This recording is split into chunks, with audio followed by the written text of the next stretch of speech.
there's a clip that I stumbled upon from Emily Saves America that I'm about to play for you guys.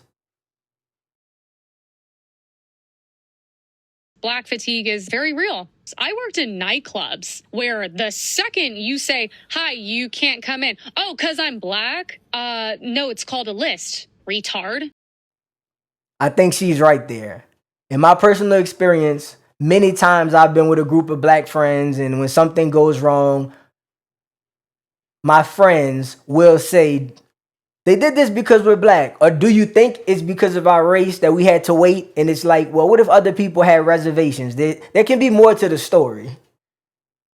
Retard. I remember giving this group of black girls the chef's table. I remember she said, what a white cunt. Let me just say, if I were to drop the N-word right now, what would happen? Oh, I'd be on fucking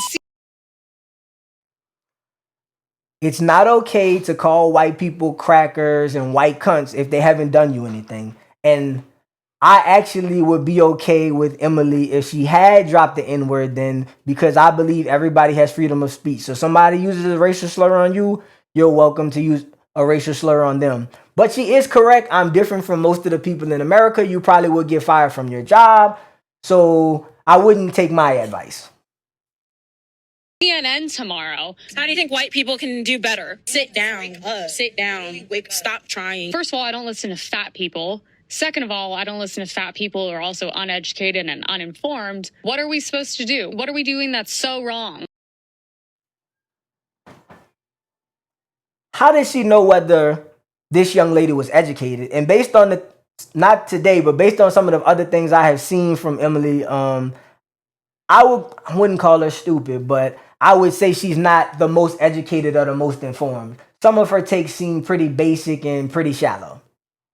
And in terms of what whites do wrong, I mean, as we discussed earlier in this episode and previous episodes, I mean, whites have their own problems. They may not be as big as blacks, but what are whites doing wrong? I mean, they have white racists, they have white mass shooters, they have whites on welfare. I mean, you do a lot wrong, just like everybody else.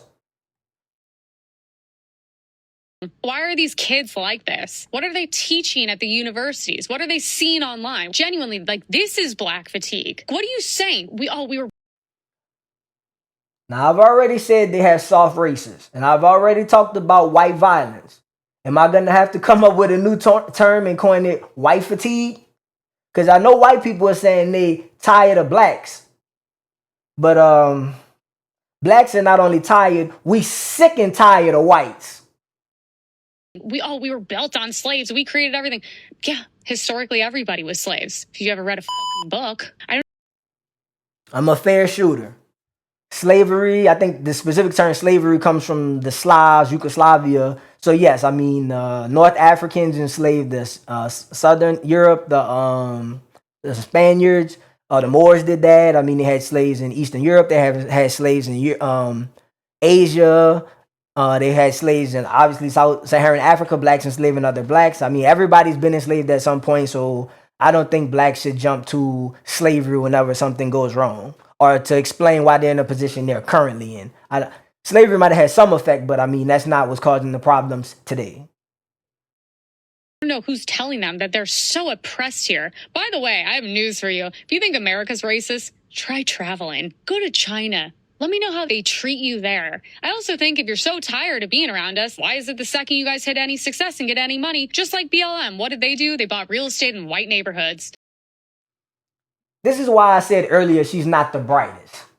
So poor people generally move when they get money to either middle class or upper class neighborhoods. She's trying to say that black neighborhoods are poor neighborhoods.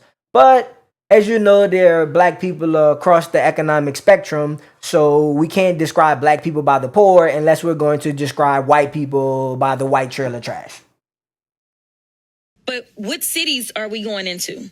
Black cities, because we are supposedly the ones that commit all the crime. Well, yeah. Statistically, Jasmine, the crime you should be talking about is black on black crime and then black on white crime. I mean, guys, if you've been watching the episodes, you already know this is bullshit. Black on black crime is the highest, followed by Hispanic on Hispanic crime, then white on white crime. So had she said black on black crime was the highest and shut her mouth, then she would have been correct. But when she skips over all the other crime and then goes to black on white crime, which happens less than white on white crime and Hispanic on Hispanic crime, it just highlights that for her, I'm not even going to say soft racist. I've heard a few things from her. I'll just call her a straight up racist. Because there are actual numbers to prove that. I don't even think these people can fucking read. Sweetie, please bring up the data because I would love to see it and discuss it with you. Black fatigue, it's very real. White fatigue is real, and it's a new coin. A new term I've just coined.